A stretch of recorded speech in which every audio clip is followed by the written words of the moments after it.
ನಮಸ್ಕಾರ. ಮುಖ್ಯಾಂಶಗಳು.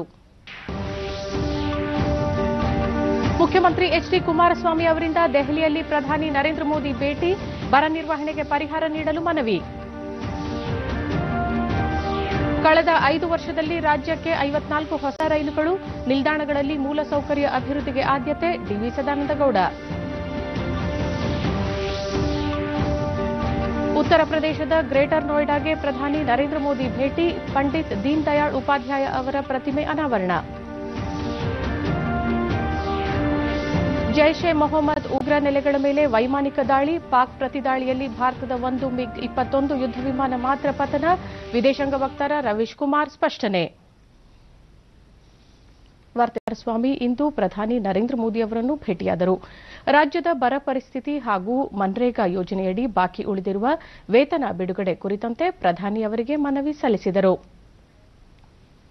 ಬರ ಪರಿಹಾರ ಹಾಗೂ ನಿರ್ವಹಣೆಗೆ ಈಗಾಗಲೇ ಕೇಂದ್ರ ಸರ್ಕಾರಕ್ಕೆ ರಾಜ್ಯ ಪ್ರಸ್ತಾವನೆ ಸಲ್ಲಿಸಿದ್ದು, ರಾಜ್ಯ ಹಾಗೂ ರಾಷ್ಟ್ರ ವಿಪತ್ತು ಪರಿಹಾರ ನಿಧಿ ಮಾರ್ಗಸೂಚಿ ಅನ್ವಯ ಅಗತ್ಯವಿರುವ 2,630 ಕೋಟಿ ರೂಪಾಯಿ ಪರಿಹಾರ ಮೊತ್ತವನ್ನು ಬಿಡುಗಡೆ ಮಾಡುವಂತೆ ಪ್ರಧಾನಿ ಅವರಲ್ಲಿ ಮನವಿ ಮಾಡಿಕೊಂಡರು. ಇದಲ್ಲದೆ ಮನ್ರೇಗಾ ಯೋಜನೆಯಡಿ ರಾಜ್ಯದಲ್ಲಿ 8.18 ಕೋಟಿ ಮಾನವ ದಿನಗಳ ಉದ್ಯೋಗಗಳನ್ನು ಸೃಷ್ಟಿಸಲಾಗಿದ್ದು, ಈ ನಿಟ್ಟಿನಲ್ಲಿ ಬಾಕಿ ಉಳಿದಿರುವ 1,351 ಕೋಟಿ ರೂಪಾಯಿಗಳಷ್ಟು ವೇತನ ಹಾಗೂ ಸಾಮಗ್ರಿ ವೆಚ್ಚದ ಕೇಂದ್ರದ ಪಾಲನ್ನು ಕೂಡಲೇ ಬಿಡುಗಡೆ ಮಾಡುವಂತೆ ಪ್ರಧಾನಿಯವರಲ್ಲಿ ಮುಖ್ಯಮಂತ್ರಿ ಎಚ್.ಡಿ. ಕುಮಾರಸ್ವಾಮಿ ಒತ್ತಾಯಿಸಿದರು. ನಂತರ ಸುಪ್ರೀಂಕೋರ್ಟ್ ಮುಖ್ಯ ನ್ಯಾಯಮೂರ್ತಿ ರಂಜನ್ ಗೊಗೊಯ್ ಅವರನ್ನು ಭೇಟಿಯಾಗಿ ಹಾಸನ ಜಿಲ್ಲಾ ನ್ಯಾಯಾಲಯ ಸಂಕೀರ್ಣದ ಉದ್ಘಾಟನೆಗೆ ಆಗಮಿಸುವಂತೆ ಆಹ್ವಾನ ನೀಡಿದರು. ಸಚಿವ ಎಚ್.ಡಿ. ರೇವಣ್ಣ ಉಪಸ್ಥಿತರಿದ್ದರು.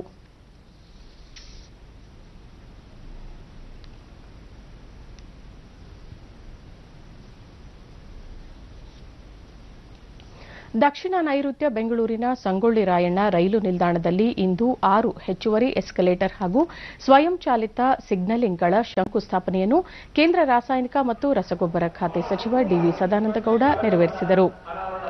ಸಂಸದ ಪಿಸಿ ಮೋಹನ್, ರೈಲ್ವೆ ಇಲಾಖೆಯ ಹಿರಿಯ ಅಧಿಕಾರಿಗಳು ಸೇರಿದಂತೆ ಪ್ರಮುಖರು ಉಪಸ್ಥಿತರಿದ್ದರು.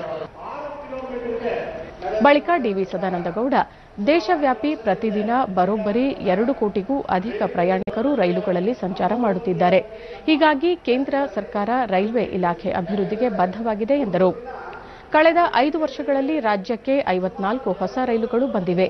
ಅದೇ ರೀತಿ ರೈಲ್ವೆ ನಿಲ್ದಾಣಗಳಲ್ಲಿ ಕುಡಿಯುವ ನೀರು ಸೇರಿದಂತೆ ಅಗತ್ಯ ಮೂಲಸೌಕರ್ಯಗಳನ್ನು ಒದಗಿಸಲಾಗಿದೆ ಎಂದು ತಿಳಿಸಿದರು.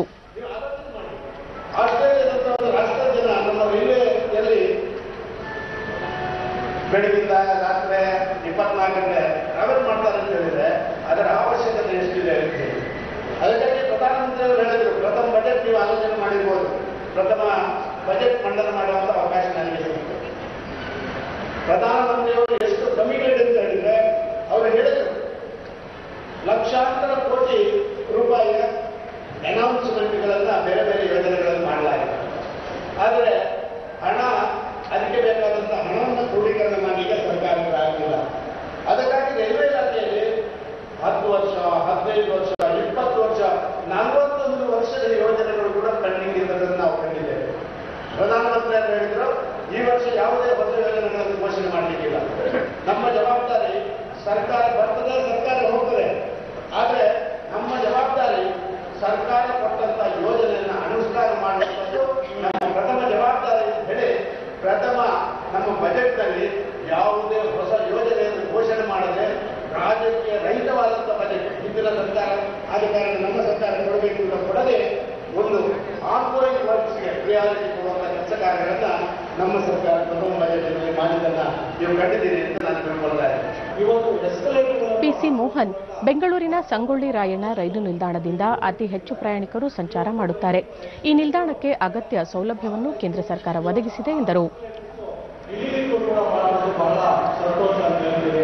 ಹಿಂದೆ ಕೂಡ ಬಹಳ ಕುಡಿಯುವ ನೀರಿನ ಸಮಸ್ಯೆ ಇರ್ಬೋದು, ಬೆಂಚುಗಳು ಇರ್ಬೋದು, ಕೂರ್ಲಿಕ್ಕೆ ಎಲ್ಲ ಒಂದು ಫೆಸಿಲಿಟಿ ಕೂಡ ಇವತ್ತು ಏನೊಂದು ರೈಲ್ವೆ ಸ್ಟೇಷನ್ ಆಗ್ತಾ ಇರೋದು, ಇವತ್ತು ಇಂಟರ್ನ್ಯಾಷನಲ್ ಸ್ಟ್ಯಾಂಡರ್ಡ್ಗೆ ಏನೇನು ಇರಬೇಕು ಆ ಎಲ್ಲ ಸೌಲಭ್ಯಗಳನ್ನು ಕೂಡ ಕೊಡೋದ್ರಲ್ಲಿ ನರೇಂದ್ರ ಮೋದಿಯ ಸರ್ಕಾರ ಇವತ್ತು ಮಾಡ್ತಾ ಇದೆ ಅಂತ ಹೇಳಲಿಕ್ಕೆ ನಾನು ಇಷ್ಟಪಡ್ತೀನಿ. ಮುಂಬರುವ ಲೋಕಸಭಾ ಚುನಾವಣೆಗೆ ಇನ್ನೆರಡು ದಿನಗಳಲ್ಲಿ ಪಕ್ಷದ ಅಭ್ಯರ್ಥಿಗಳ ಪಟ್ಟಿಯನ್ನು ಅಂತಿಮಗೊಳಿಸಲಾಗುವುದು ಎಂದು ಬಿಜೆಪಿ ರಾಜ್ಯಾಧ್ಯಕ್ಷ ಬಿಎಸ್ ಯಡಿಯೂರಪ್ಪ ಮಂಗಳೂರಿನಲ್ಲಿಂದು ತಿಳಿಸಿದ್ದಾರೆ. ಈಗಾಗಲೇ ಅಭ್ಯರ್ಥಿಗಳ ಪಟ್ಟಿ ಅಂತಿಮಗೊಳಿಸುವ ಪ್ರಕ್ರಿಯೆ ನಡೆದಿದ್ದು, ದೆಹಲಿಗೆ ತೆರಳಿ ಪಕ್ಷದ ವರಿಷ್ಠರ ಅನುಮೋದನೆಯೊಂದಿಗೆ ವಾರದೊಳಗೆ ಪಟ್ಟಿಯನ್ನು ಬಿಡುಗಡೆ ಮಾಡಲಾಗುವುದು ಎಂದು ಹೇಳಿದರು. ನಾನು ನಾಳೆ ನಾಡಿದ್ರಲ್ಲಿ ನಮ್ಮೆಲ್ಲ ಮುಖಂಡಗಳ ಜೊತೆ ಸಮಾಲೋಚನೆ ಮಾಡಿ ಮತ್ತೊಮ್ಮೆ ನಾನು ಡೆಲ್ಲಿಗೆ ಹೋಗಿ ಅಂತಿಮವಾದ ಪಟ್ಟಿಯನ್ನು ಹೇಗೆ ಏನು ಅಂತೇಳಿ ತೀರ್ಮಾನವನ್ನು ಮಾಡುತ್ತೆ. ಮೋಸ್ಟ್ಲಿ ಬಿಕಾಸ್ ಎಲೆಕ್ಷನ್ ಡಿಕ್ಲೇರ್ ಆಗ್ತಾ ಇದೆ, ಇನ್ನು ಸಮಯ ಇಲ್ಲ, ಡಿಲೇ ಮಾಡೋ ಪ್ರಶ್ನೆ ಇಲ್ಲ, ಈ ವಾರದಲ್ಲಿ ಎಲ್ಲ ಫೈನಲೈಸ್ ಆಗುತ್ತೆ. ಬಿಜೆಪಿ ಚುನಾವಣಾ ಆಯೋಗ ಸಮನ್ವಯ ಸಮಿತಿಯ ಬೆಂಗಳೂರು ಮಹಾನಗರ ಮಟ್ಟದ ವಕೀಲರ ಕಾರ್ಯಾಗಾರವನ್ನು ಪಕ್ಷದ ರಾಜ್ಯ ಪ್ರಧಾನ ಕಾರ್ಯದರ್ಶಿ ಎನ್ ರವಿಕುಮಾರ್ ಉದ್ಘಾಟಿಸಿದರು. ರಾಜ್ಯ ಕಾರ್ಯದರ್ಶಿ ತೇಜಸ್ವಿನಿ ಗೌಡ, ಚುನಾವಣಾ ಕಾನೂನು ರಾಷ್ಟ್ರೀಯ ಸಮಿತಿ ಸದಸ್ಯ ವಿನೋದ್ ಕುಮಾರ್ ಮತ್ತಿತರ ಮುಖಂಡರು ಭಾಗಿಯಾಗಿದ್ದರು.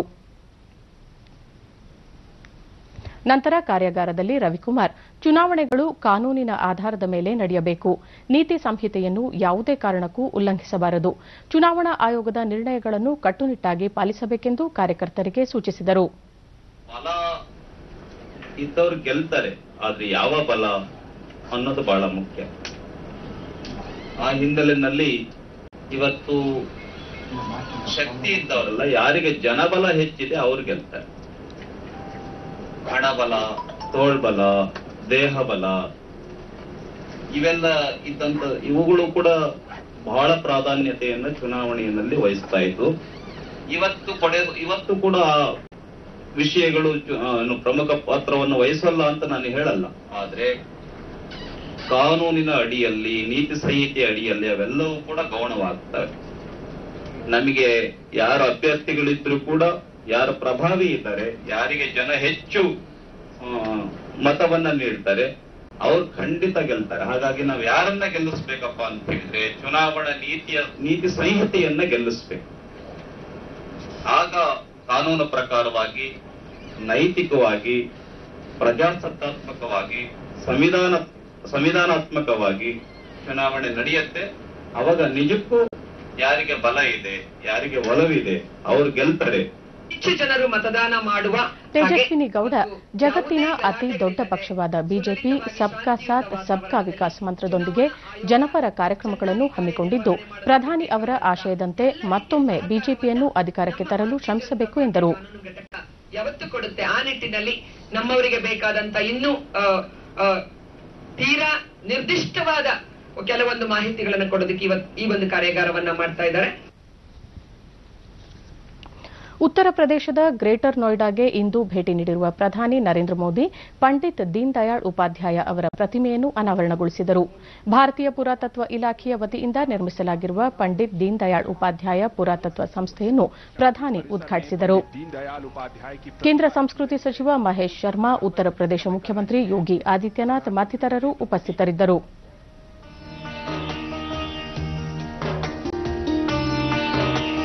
और ये बहुत ही ऐतिहासिक क्षण, एक महान दार्शनिक और चिंतक पंडित दीनदयाल उपाध्याय एक संगठक, अर्थशास्त्री और पत्रकार भी थे, जिन्होंने अपना संपूर्ण जीवन राष्ट्र की सेवा में समर्पित कर दिया.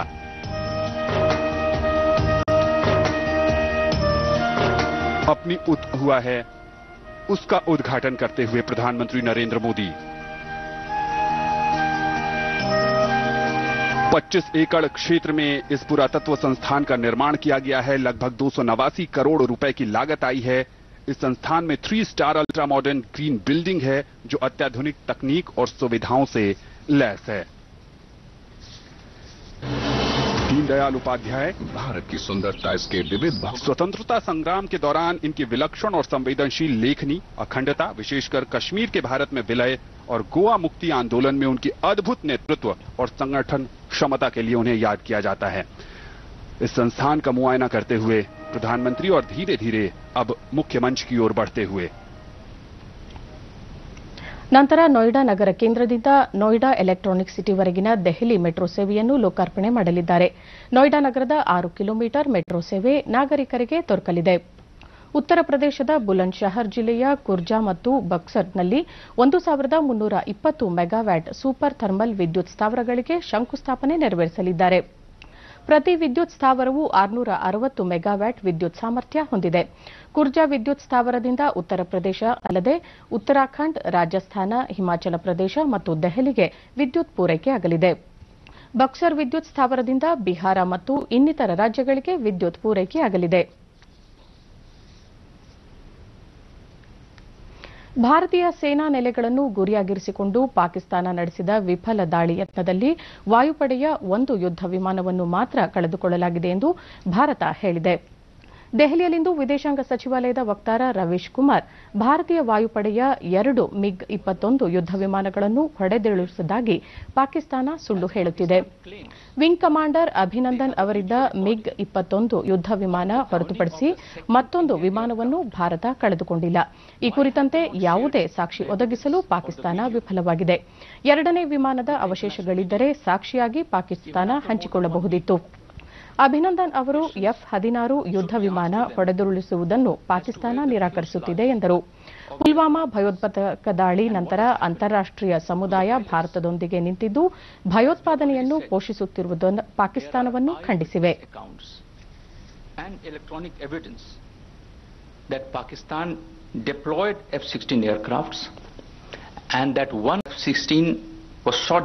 ಪುಲ್ವಾಮಾ ದಾಳಿಗೆ ಜೈಷ್ ಎ ಮೊಹಮ್ಮದ್ ಸಂಘಟನೆ ಹೊಣೆ ಹೊತ್ತಿದ್ದರೂ ಯಾವುದೇ ಕ್ರಮ ತೆಗೆದುಕೊಳ್ಳದಿರುವುದನ್ನು ಖಂಡಿಸಿ ವಿಶ್ವಸಂಸ್ಥೆ ಭದ್ರತಾ ಮಂಡಳಿ ನಿರ್ಣಯ ಹೊರಡಿಸಿದೆ. ಕಳೆದ ತಿಂಗಳ 28ರಂದು ಮಾಧ್ಯಮವೊಂದಕ್ಕೆ ನೀಡಿದ ಸಂದರ್ಶನದಲ್ಲಿ ಪಾಕಿಸ್ತಾನ ವಿದೇಶಾಂಗ ಸಚಿವರು ಜೈಷ್ ಎ ಮೊಹಮ್ಮದ್ ಅಧ್ಯಕ್ಷ ಮಸೂದ್ ಅಜರ್ ಪಾಕಿಸ್ತಾನದಲ್ಲೇ ಇದ್ದಾನೆ ಎಂದು ಹೇಳಿದ್ದರು. ಆದರೂ ಪಾಕಿಸ್ತಾನ ಈತನ ವಿರುದ್ಧ ಯಾವುದೇ ಕ್ರಮಕ್ಕೆ ಮುಂದಾಗಿಲ್ಲ ಎಂದರು. ಬ್ಯಾಂಕ್ಗಳಿಗೆ ಸಾವಿರಾರು ಕೋಟಿ ರೂಪಾಯಿ ವಂಚಿಸಿ ವಿದೇಶಕ್ಕೆ ಪಲಾಯನಗೈದಿರುವ ಉದ್ಯಮಿ ನೀರವ್ ಮೋದಿ ಹಸ್ತಾಂತರಕ್ಕೆ ಸರ್ಕಾರ ಎಲ್ಲಾ ಕ್ರಮಗಳನ್ನು ತೆಗೆದುಕೊಂಡಿದೆ ಎಂದು ರವೀಶ್ ಕುಮಾರ್ ಹೇಳಿದ್ದಾರೆ. ಲಂಡನ್ನಲ್ಲಿ ನೀರವ್ ಮೋದಿ ಇರುವ ಕುರಿತು ಮಾಹಿತಿ ಇದ್ದು ಈ ಸಂಬಂಧ ಬ್ರಿಟನ್ ಸರ್ಕಾರದೊಂದಿಗೆ ಭಾರತ ಸಂಪರ್ಕದಲ್ಲಿದೆ ಎಂದರು.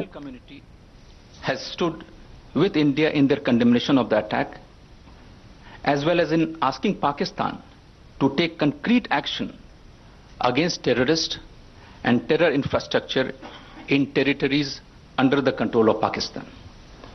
The United Nations Security Council unanimously issued a press statement in which they have explicitly referred to the Jaish-e-Mohammed as having claimed responsibility for the attack. In an interview to CNN on 28th February, the Foreign Minister of Pakistan has said, and I quote, "Well, he, which is Masood Azhar, is in Pakistan, according to my information," unquote. Claims are being made that terrorist organizations will be proscribed, that some individuals have been placed in preventive detention, and that some action has been taken against seminaries and madrasas belonging to terrorist groups in a determination to persuade the international community of the necessity of compelling Pakistan to move beyond mere words and to show credible, verifiable and sustained actions. We have and we will continue to act with responsibility and maturity. Our armed forces continue to maintain strict vigil and will remain determined in the defense of the nation and its citizens.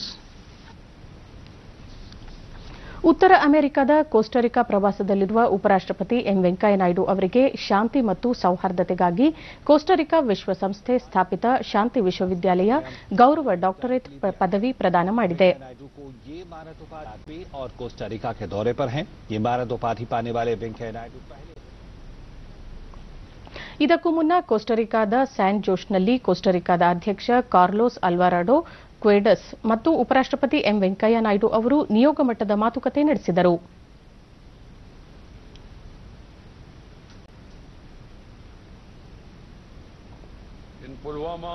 ನಂತರ ಪತ್ರಿಕಾ ಹೇಳಿಕೆಯಲ್ಲಿ ಉಪರಾಷ್ಟಪತಿ ವೆಂಕಯ್ಯ ನಾಯ್ಡು ಪುಲ್ವಾಮಾ ಭಯೋತ್ಪಾದಕ ದಾಳಿಯು ಮತ್ತೊಮ್ಮೆ ಭಯೋತ್ಪಾದನೆ ವಿರುದ್ಧ ಅಂತಾರಾಷ್ಟೀಯ ಒಕ್ಕೂಟ ಪ್ರತಿಕ್ರಿಯೆಯ ಅಗತ್ಯತೆಯನ್ನು ತೋರಿಸಿದೆ ಎಂದು ಹೇಳಿದರು.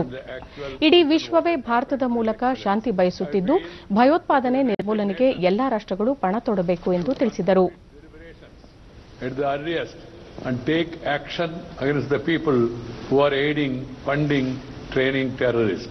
Agreements were signed between India and Costa Rica in various ಬಳಿಕ ವಿಜ್ಞಾನ ತಂತ್ರಜ್ಞಾನ ನವೀಕರಿಸಬಹುದಾದ ಇಂಧನ ಬಾಹ್ಯಾಕಾಶ ಶೈಕ್ಷಣಿಕ ವಿನಿಮಯ ಹಾಗೂ ವಾಣಿಜ್ಯ ಕ್ಷೇತ್ರದಲ್ಲಿ ಭಾರತ ಮತ್ತು ಕೋಸ್ಟರಿಕಾ ದೇಶಗಳ ನಡುವೆ ನಡೆದ ಒಪ್ಪಂದಗಳಿಗೆ ಉಭಯ ರಾಷ್ಟ್ರಗಳ ಪ್ರಮುಖರು ಸಹಿ ಹಾಕಿದರು.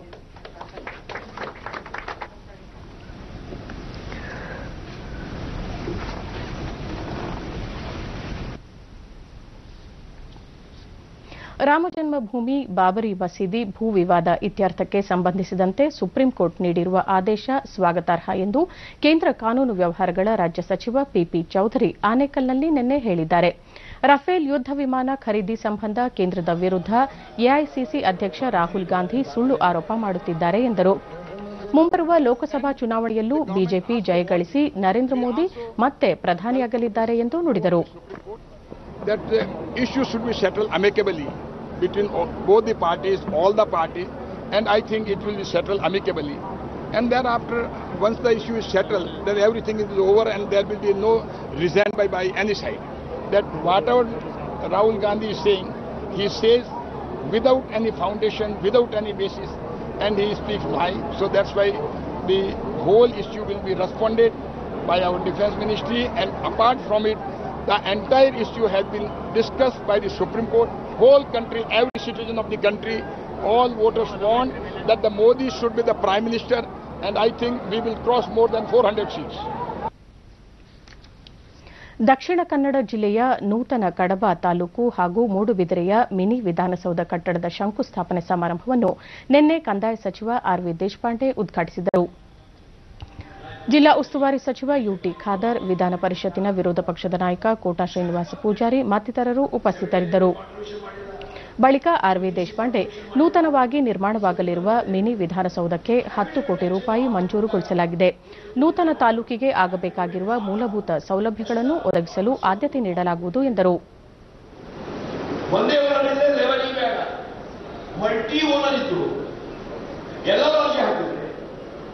ಲೆವೆಲ್ ಬೇಡ, ಅದು ಅಮೆಂಡ್ಮೆಂಟ್ ಆಗಬೇಕು, ಸಾಫ್ಟ್ವೇರ್ ಇದು ಸೆಕೆಂಡ್ ಹೆಡ್ ಚೇಂಜ್ ಆಗಬೇಕು, ಮಾಡಿಸ್ತೇವೆ, ವಾರದಲ್ಲಿ ಮಾಡಿಸ್ತೇವೆ. ಆದರೆ ಒಂದಕ್ಕಿಂತ ಹೆಚ್ಚು ಮಾಲೀಕರು ಒಬ್ಬರೇ ಅಪ್ಲೈ ಮಾಡಿದ್ರೆ ಲೆವೆಲ್ ಸ್ಕೆಚ್ ಮಾಡಿ ಒಂದು ನಗರಸಭೆ ಮತ್ತು ಬಹುಶಃ 42 ಗ್ರಾಮ ಪಂಚಾಯತ್. ಯುಟಿ ಖಾದರ್ ಐತಿಹಾಸಿಕ ಕ್ಷಣಕ್ಕಾಗಿ ಕಾಯುತ್ತಿದ್ದ ಕಡಬದ ಜನತೆ ತಾಲೂಕು ರಚನೆಗೊಂಡ ಸಂಭ್ರಮದಲ್ಲಿದ್ದಾರೆ. ಅಲ್ಲದೆ ತಾಲೂಕು ಪುನರ್ ವಿಂಗಡಣೆಯಿಂದ ಆಡಳಿತಾತ್ಮಕ ಕೆಲಸ ಕಾರ್ಯ ತ್ವರಿತಗತಿಯಲ್ಲಿ ನಡೆಸಲು ಸಾಧ್ಯ ಎಂದರು. ಈಗಾಗಲೇ ಮೂಲ್ಕಿ ಮತ್ತು ಉಲ್ಲಾಳ ತಾಲೂಕುಗಳು ಪ್ರತ್ಯೇಕವಾಗಿದ್ದು, ಮುಂದಿನ ದಿನಗಳಲ್ಲಿ ಬೆಳ್ತಂಗಡಿ ತಾಲೂಕು ಪ್ರತ್ಯೇಕಿಸಿ ಧರ್ಮಸ್ಥಳ ತಾಲೂಕು ರಚನೆ ಮಾಡುವ ಕೆಲಸ ತ್ವರಿತವಾಗಿ ಆಗಬೇಕು ಎಂದು ಹೇಳಿದರು.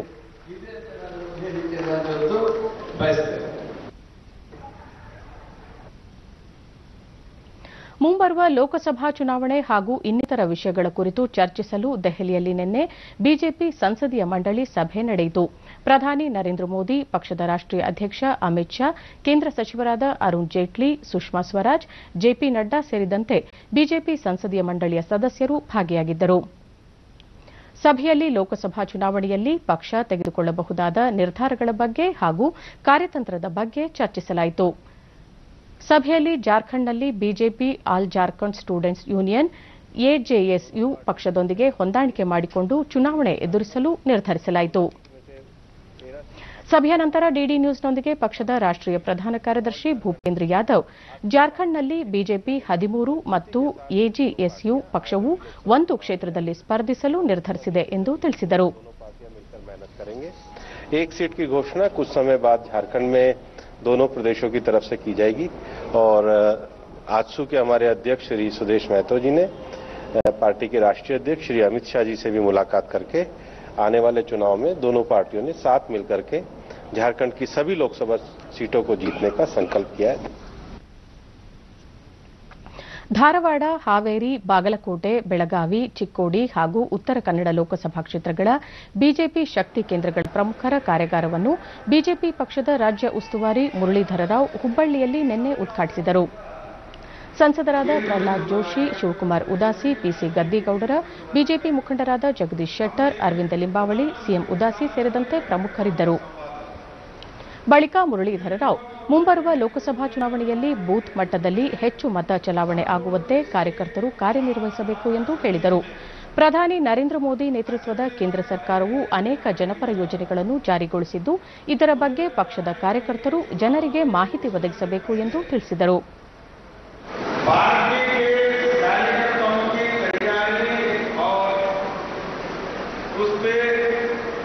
जिस प्रकार से भारतीय जनता पार्टी ने इस बार किया है 2019 की चुनाव की तैयारी, मुझे लगता है कि हम 2014 के पार्लियामेंट में कितनी तैयारी नहीं किया होगा.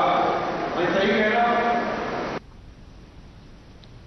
ಲೋಕಸಭಾ ಚುನಾವಣೆ ಹಿನ್ನೆಲೆಯಲ್ಲಿ ಅಬಕಾರಿ ಅಕ್ರಮಗಳ ಕುರಿತು ಸಾರ್ವಜನಿಕರು ದೂರು ಸಲ್ಲಿಸಲು ಅನುಕೂಲವಾಗುವಂತೆ ಶುಲ್ಕರಹಿತ ದೂರವಾಣಿ ಸಂಖ್ಯೆಯನ್ನು ರಾಜ್ಯ ಅಬಕಾರಿ ಇಲಾಖೆಯ ಕೇಂದ್ರ ಕಚೇರಿಯಲ್ಲಿ ಸ್ಥಾಪಿಸಿದೆ.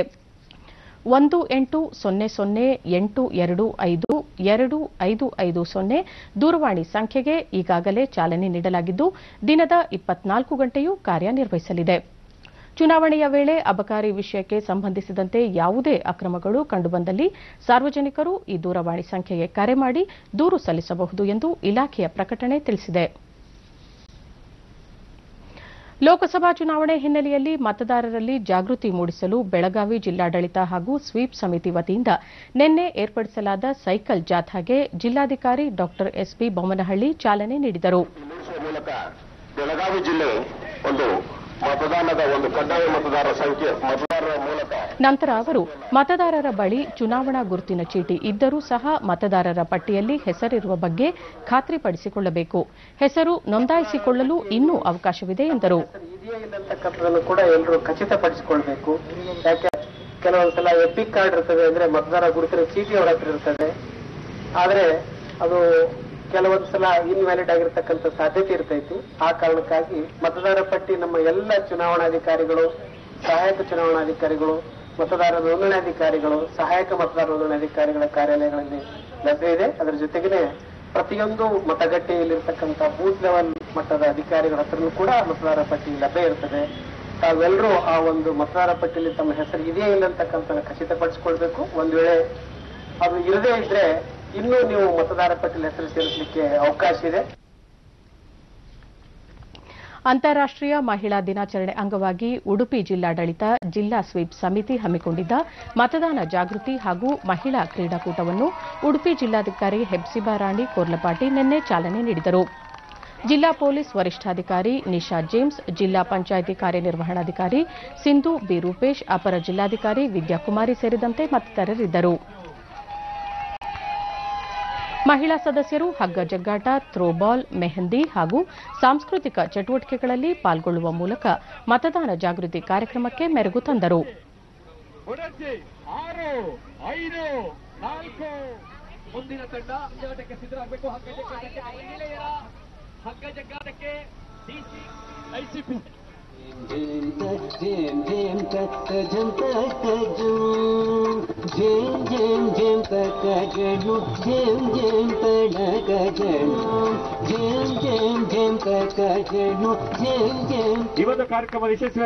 ನಂತರ ಕ್ರೀಡಾಕೂಟದಲ್ಲಿ ವಿಜೇತ ಮಹಿಳೆಯರನ್ನು ಗೌರವಿಸಲಾಯಿತು.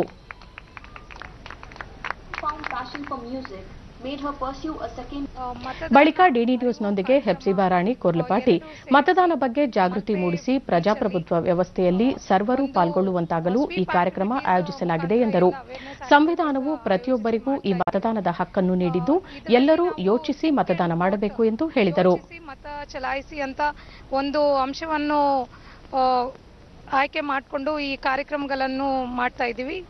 ನಮ್ಗೆ ಗೊತ್ತಿದೆ ನಮ್ಮ ದೇಶದಲ್ಲಿ ನಿಶಾ ಜೇಮ್ಸ್ ಮಹಿಳೆಯರಿಗೆ ಎಲ್ಲಾ ಕ್ಷೇತ್ರದಲ್ಲೂ ಸೂಕ್ತ ಸ್ಥಾನ ದೊರೆಯಬೇಕು, ಹೀಗಾಗಿ ಮಹಿಳೆಯರು ಪೂರ್ಣ ಪ್ರಮಾಣದಲ್ಲಿ ಮತ ಚಲಾಯಿಸಬೇಕು ಎಂದು ತಿಳಿಸಿದರು. ಪಾರ್ಟಿಸಿಪೇಷನ್ ಬರಬೇಕು.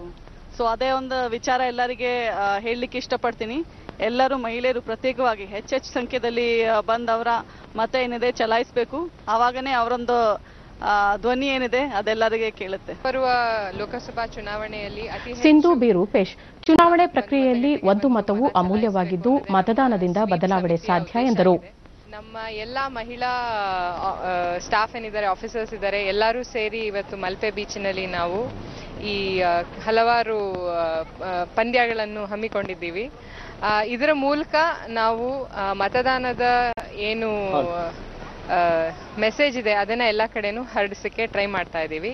ವಿದ್ಯಾಕುಮಾರಿ, ಕ್ರೀಡೆಗಳ ಮೂಲಕ ಮತದಾನ ಜಾಗೃತಿ ಮೂಡಿಸಲಾಗುತ್ತಿದೆ ಎಂದರು. ಅಂದ್ರೆ ನೈತಿಕ ಮತದಾನಕ್ಕೂ ಕೂಡ ಒಂದು ಅನುವು ಮಾಡಿಕೊಡ್ಬೇಕು ಅನ್ನುವಂತ ಉದ್ದೇಶದಿಂದ ಈ ಒಂದು ಜನಜಾಗೃತಿ ಕಾರ್ಯಕ್ರಮವನ್ನು ಹಮ್ಮಿಕೊಂಡಿದ್ದೇವೆ. ಮುಂಬರುವ ಲೋಕಸಭಾ ಚುನಾವಣೆ ಹಿನ್ನೆಲೆಯಲ್ಲಿ ಮತದಾರರ ಪಟ್ಟಿ ಪರಿಷ್ಕರಣೆ ಕಾರ್ಯ ರಾಜ್ಯದಲ್ಲಿ ಪ್ರಗತಿಯಲ್ಲಿದೆ. ಇದೇ ಜನವರಿ 1ರಂದು 18 ವರ್ಷ ತುಂಬಿರುವವರೆಲ್ಲ ಮತದಾರರಿಗೆ ನೋಂದಾಯಿಸಿಕೊಳ್ಳಲು ಅವಕಾಶವಿದೆ. ಈ ಹಿನ್ನೆಲೆಯಲ್ಲಿ ಎಲ್ಲಾ ಅರ್ಹ ಮತದಾರರು ತಮ್ಮ ಹೆಸರು ನೋಂದಾಯಿಸಿಕೊಂಡು ಮತ ಚಲಾವಣೆ ಮಾಡುವ ಮೂಲಕ ಪ್ರಜಾತಂತ್ರವನ್ನು ಸದೃಢಗೊಳಿಸುವಂತೆ ರಾಜ್ಯ ಮುಖ್ಯ ಚುನಾವಣಾಧಿಕಾರಿ ಸಂಜೀವ್ ಕುಮಾರ್ ಡಿಡಿ ನ್ಯೂಸ್ ಮೂಲಕ ಮನವಿ ಮಾಡಿದ್ದಾರೆ. ವೀಕ್ಷಕರೇ, ಮತದಾನ ತಮ್ಮ ಹಕ್ಕು ಮತ್ತು ಮತ ಚಲಾಯಿಸುವುದು ತಮ್ಮ ಅಧಿಕಾರ, ತಮ್ಮ ಕರ್ತವ್ಯ. ತಾವು ಇದನ್ನು ಬಳಸಬೇಕು ಮತ್ತು ತಪ್ಪದೆ ಮತದಾನಿಗೆ ಬರಬೇಕು. ಈಗ ಮತ ಚಲಾಯಿಸಲು ಮತಪಟ್ಟಿಯಲ್ಲಿ ತಮ್ಮ ಹೆಸರು ಇರಬೇಕು. ಈಗಲೇ ತಾವು ಮತಪಟ್ಟಿಯಲ್ಲಿ ತಮ್ಮ ಹೆಸರು ಇದೆ ಅಥವಾ ಇಲ್ಲ ಅದನ್ನು ಖಾತ್ರಿಪಡಿಸಬೇಕು. ಅದರಲ್ಲಿ ಇಲ್ಲದಿದ್ದರೆ ತಾವು ಸೇರಿಸಲಿಕ್ಕೆ ಇನ್ನೊಮ್ಮೆ ಅಪ್ಲಿಕೇಶನ್ ಅರ್ಜಿ ಕೊಡಬೇಕು. ಅದು ಸಿಇಒ ಕರ್ನಾಟಕ ವೆಬ್ಸೈಟ್ದಲ್ಲಿ ತಾವು ನೋಡಿ ಮತ್ತು ಅಲ್ಲಿ ಕೂಡ ವೆಬ್ಸೈಟ್ದಲ್ಲಿ ತಾವು ಅಪ್ಲಿಕೇಶನ್ ಮಾಡಬಹುದು. ನಾವು ಅದನ್ನು ಇಮಿಡಿಯೇಟ್ ಆಗಿ ಸೇರಿಸಲಿಕ್ಕೆ ಸೂಕ್ತ ಕ್ರಮ ತಗೊಳ್ತೀವಿ. ಮತ್ತು ತಾವು ಮತದಾನ ಯಾವಾಗಲೂ ಸ್ವವಿವೇಕದಿಂದ ಮತ್ತು ಯಾವುದೇ ಆಮಿಷ ಅಥವಾ ಒತ್ತಡಕ್ಕೆ ಒಳಗಾಗದೆ ಮಾಡಬೇಕು. ಈ ದಿಶೆಯಲ್ಲಿ ನಮ್ಮ ಎಲ್ಲರ ಒಂದು ರಾಷ್ಟ್ರೀಯ ಕರ್ತವ್ಯ. ನಾವು ನಮ್ಮ ಮತ ಚಲಾಯಿಸಬೇಕು. ಯಾರು 18 ದಾಟಿದ್ದಾರೆ ಒಂದು ಈ ವರ್ಷದ 1ನೇ ಜನವರಿಗೆ ಅವರು ಎಲ್ಲರೂ ಅರ್ಹರು ಮತ್ತು ಎಲ್ಲಿ ಆರ್ಡಿನರಿ ರೆಸಿಡೆಂಟ್ ಇದ್ದಾರೆ ಅಲ್ಲಿಗೆ ಅವರು ರಿಜಿಸ್ಟರ್ ಆಗಬಹುದು. ದಯವಿಟ್ಟು ಪ್ರಜಾಪ್ರಭುತ್ವದ ಈ ಹಬ್ಬದಲ್ಲಿ ಭಾಗವಹಿಸಿ ಮತ್ತು ಇದನ್ನು ಸಂಭ್ರಮದಿಂದ ಆಚರಿಸಿ. ಧನ್ಯವಾದ.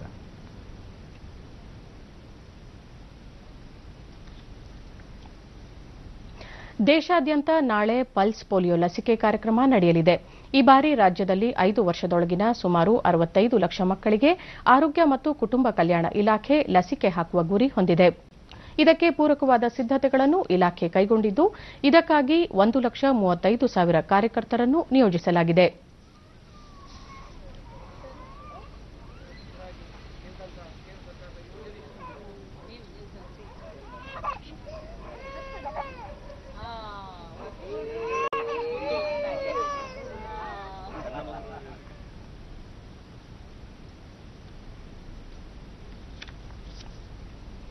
ಬೆಂಗಳೂರಿನ ಕಲಾಗ್ರಾಮದಲ್ಲಿ ಕನ್ನಡ ಮತ್ತು ಸಂಸ್ಕೃತಿ ಇಲಾಖೆ ವತಿಯಿಂದ ಅಂತಾರಾಷ್ಟೀಯ ಮಹಿಳಾ ದಿನಾಚರಣೆ ಅಂಗವಾಗಿ ಆಯೋಜಿಸಿದ್ದ ಜಾನಪದ ಜಾತ್ರೆ ಸಾಂಸ್ಕೃತಿಕ ಕಾರ್ಯಕ್ರಮ ನಿನ್ನೆ ನಡೆಯಿತು. ಕನ್ನಡ ಮತ್ತು ಸಂಸ್ಕೃತಿ ಇಲಾಖೆಯ ಸಂಸದೀಯ ಕಾರ್ಯದರ್ಶಿ ಎಂಎ ವೇಣುಗೋಪಾಲಸ್ವಾಮಿ ಸೇರಿದಂತೆ ಪ್ರಮುಖರು ಪಾಲ್ಗೊಂಡಿದ್ದರು. ಬಳಿಕ ಗೋಪಾಲಸ್ವಾಮಿ ನಾಡಿನ ಸಾಂಸ್ಕೃತಿಕ ಚಟುವಟಿಕೆಗಳನ್ನು ರಾಜ್ಯ ಸರ್ಕಾರ ಗುರುತಿಸಿ ಪ್ರೋತ್ಸಾಹ ನೀಡಲು ಬದ್ಧವಾಗಿದ್ದು, ಮುಂದಿನ ದಿನಗಳಲ್ಲಿ ರಾಜ್ಯ ವ್ಯಾಪ್ತಿಯಲ್ಲಿ ಜಾನಪದ ಯಾತ್ರೆ ನಡೆಸಲಾಗುವುದು ಎಂದರು. ಮಾಡತಕ್ಕಂಥ ಕೆಲಸವನ್ನ ನಮ್ಮ ಸರ್ಕಾರ ಮಾಡ್ತಾ ಇದೆ, ನಿಮ್ಮನ್ನ ಗುರುಸ್ತಕ್ಕಂಥ ಕೆಲಸ ಮಾಡ್ತಾ ಇದೆ. ಹಾಗೇನೆ ನಾನು ಕೂಡ ಈ ಒಂದು ಹೊಸದಾಗಿ ಸಂಸದೀಯ ಕಾರ್ಯದರ್ಶಿಯಿಂದ ನಿಮಗೆ ಸಹಕಾರವನ್ನು ನಾನು ಕಲಾವಿದರಿಗೆ ನೀಡ್ತೀನಿ. ಜಾನಪದ ಜಾತ್ರೆಯಲ್ಲಿ ಡೊಳ್ಳು ಕುಣಿತ, ಪೂಜಾ ಕುಣಿತ, ಹುಲಿ ವೇಷ, ತಮ್ಮಟೆ, ನಗಾರಿ ಹಾಗೂ ವೀರಗಾಸೆ ಕಲಾವಿದರು ಕಲಾ ಪ್ರದರ್ಶನ ನೀಡಿದರು.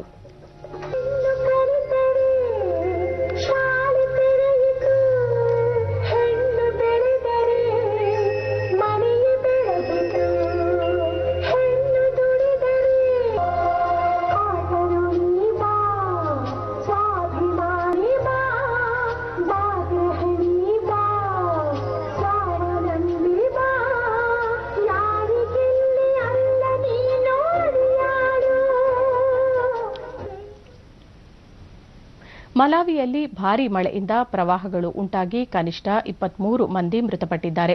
ಪ್ರವಾಹದಿಂದ 1,10,000 ಮಂದಿ ಸಂತ್ರಸ್ತರಾಗಿದ್ದು 11 ಮಂದಿ ನಾಪತ್ತೆಯಾಗಿದ್ದಾರೆ ಎಂದು ಅಲ್ಲಿನ ಒಳನಾಡು ಭದ್ರತಾ ಸಚಿವಾಲಯ ಹೇಳಿಕೆ ತಿಳಿಸಿದೆ.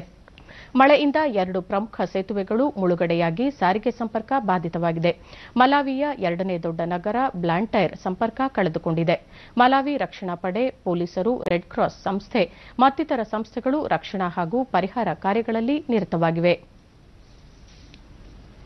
ಕೊನೆಯಲ್ಲಿ ಮತ್ತೊಮ್ಮೆ ಮುಖ್ಯಾಂಶಗಳು. ಮುಖ್ಯಮಂತ್ರಿ ಎಚ್ಡಿ ಕುಮಾರಸ್ವಾಮಿ ಅವರಿಂದ ದೆಹಲಿಯಲ್ಲಿ ಪ್ರಧಾನಿ ನರೇಂದ್ರ ಮೋದಿ ಭೇಟಿ, ಬರ ನಿರ್ವಹಣೆಗೆ ಪರಿಹಾರ ನೀಡಲು ಮನವಿ. ಕಳೆದ 5 ವರ್ಷದಲ್ಲಿ ರಾಜ್ಯಕ್ಕೆ 54 ಹೊಸ ರೈಲುಗಳು, ನಿಲ್ದಾಣಗಳಲ್ಲಿ ಮೂಲಸೌಕರ್ಯ ಅಭಿವೃದ್ಧಿಗೆ ಆದ್ಯತೆ, ಡಿವಿ ಸದಾನಂದಗೌಡ. ಉತ್ತರ ಪ್ರದೇಶದ ಗ್ರೇಟರ್ ನೋಯ್ಡಾಗೆ ಪ್ರಧಾನಿ ನರೇಂದ್ರ ಮೋದಿ ಭೇಟಿ, ಪಂಡಿತ್ ದೀನ್ ದಯಾಳ್ ಉಪಾಧ್ಯಾಯ ಅವರ ಪ್ರತಿಮೆ ಅನಾವರಣ. ಜೈಷ್ ಎ ಮೊಹಮ್ಮದ್ ಉಗ್ರ ನೆಲೆಗಳ ಮೇಲೆ ವೈಮಾನಿಕ ದಾಳಿ, ಪಾಕ್ ಪ್ರತಿದಾಳಿಯಲ್ಲಿ ಭಾರತದ 1 MiG-21 ಯುದ್ಧ ವಿಮಾನ ಮಾತ್ರ ಪತನ, ವಿದೇಶಾಂಗ ವಕ್ತಾರ ರವೀಶ್ ಕುಮಾರ್ ಸ್ಪಷ್ಟನೆ. ವೀಕ್ಷಕರೇ ಗಮನಿಸಿ, ಅಬು ನೃತ್ಯ ಉತ್ಸವದ ನೇರ ಪ್ರಸಾರದ ಹಿನ್ನೆಲೆಯಲ್ಲಿ ನಮ್ಮ ಈ ಸಂಜೆಯ 7 ಗಂಟೆ ವಾರ್ತೆಗಳು ಸಂಜೆ 5:30ಕ್ಕೆ ಮೂಡಿಬರಲಿದೆ. ನಮ್ಮ ಮುಂದಿನ ವಾರ್ತಾ ಪ್ರಸಾರ ಸಂಜೆ 5:30ಕ್ಕೆ ಚಂದನದಲ್ಲಿ. ನಮಸ್ಕಾರ.